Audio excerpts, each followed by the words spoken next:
Hi, my name is Shannon Anderson and I am a children's instructor at the Montclair Art Museum, and today we are going to make some animal masks with some recycled materials, plaster, and paint. There's a lot of different ways that you can go about doing this, but I like to start with a template. There's a bunch of different templates online for all different kinds of animals. This cat one was for this cat mask right here.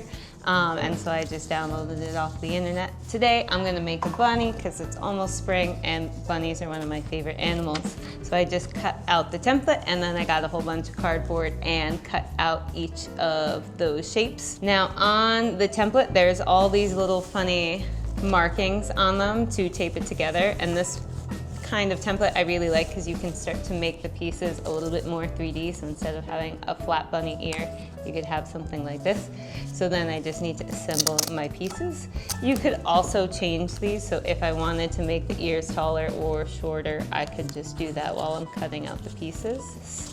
And so I used nice and thin flat chipboard cardboard like a cereal box. That way younger kids can cut out the pieces themselves. For the most part, kids can do this on their own. They might just need help. Sometimes we need two hands to pull together, and then I will place the piece of tape, or I'll hold it together and they will place a piece of tape. But for the most part, especially I've done this project a lot with my 6 to 8 year olds. They have had an easy time putting this thing together. So it is tested and approved by students of the age of 6 to 8. And so it just wants you to fold along the little dotted lines and then take these together, which again sometimes needs two hands, but that's okay. There have been times when we've done this where it has been following a theme. So like the lion mask was something to do with nature, and we were talking about big cats, so we looked at pictures of lions and jaguars and they got free reign of how they created that. But I have done more open-ended things. Last year we did sea monsters, and they decided what their sea monsters looked like, so that got to be wild in the sense of what kind of features the sea monster had. Some of the sea monsters were baseball fans and had, you know, Mets hats on while they while they were making them. So, but that I think just makes it more fun when the kids can make it stuff that they're interested in.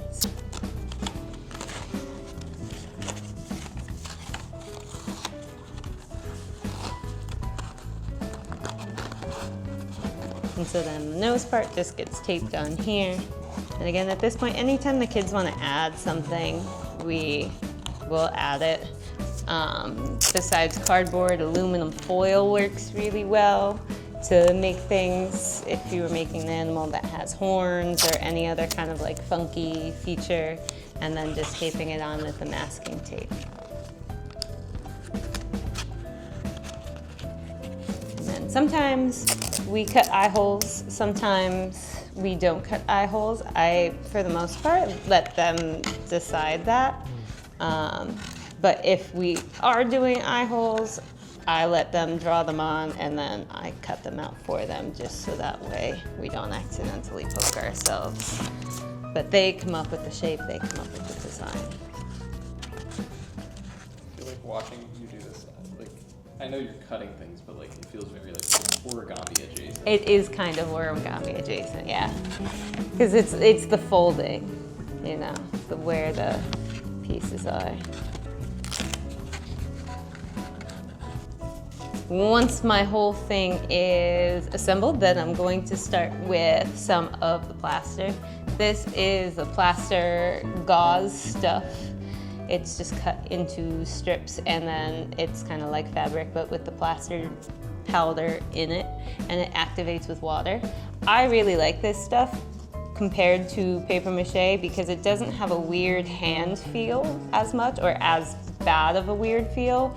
So sometimes when we do paper mache and it gets like sticky and goopy on their hands, the kids don't like it. But this is really just water, and then sometimes it feels a little funny when it's drying, but the sensory wise, this is I think, more friendly than paper mache.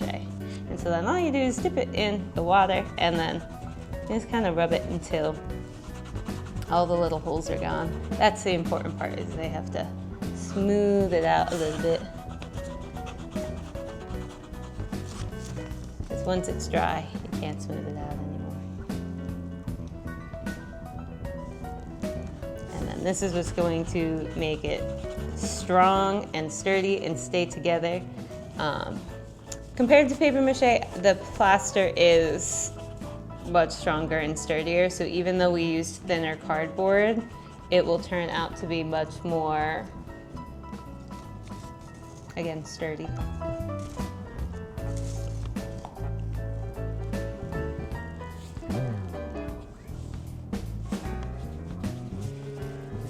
I teach high school stagecraft, which is like a very niche and unique class, and it was one of my favorite projects that we did last year. After the whole thing is plastered, it needs to dry for 24 hours.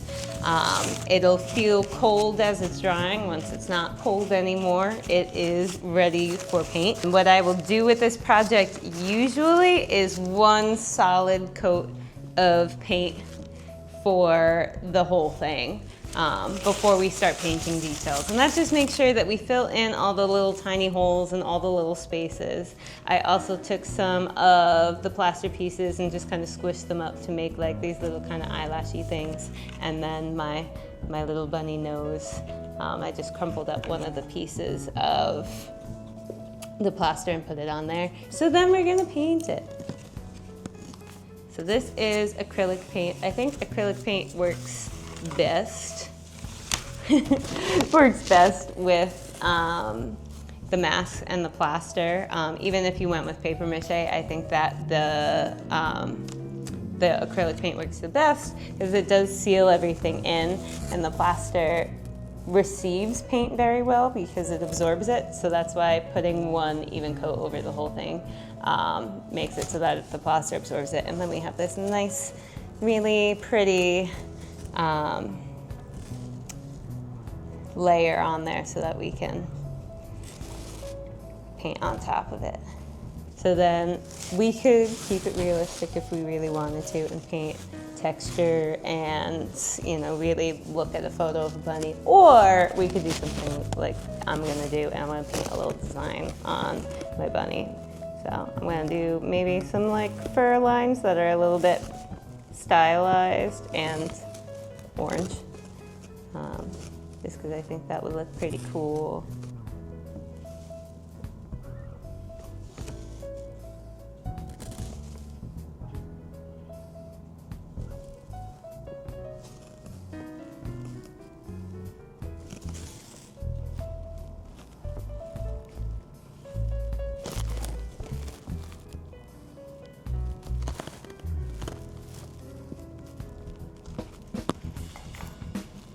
So I love looking at what other art teachers are doing and then taking inspiration from that.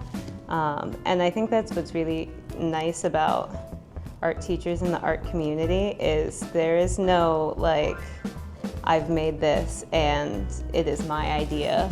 Everybody loves to share their thoughts and their ideas and say like, hey, I did this and this really worked well. Or, hey, I did this and this really did not work well. And it's just like a really great community of people that like to share best practices and, you know, what they're doing in their classroom.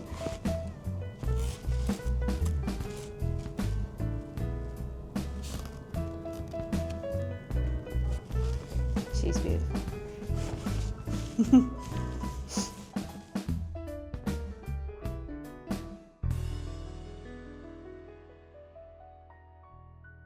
We did it. We made a mask. It looks really cute. I'm really happy about it. The end.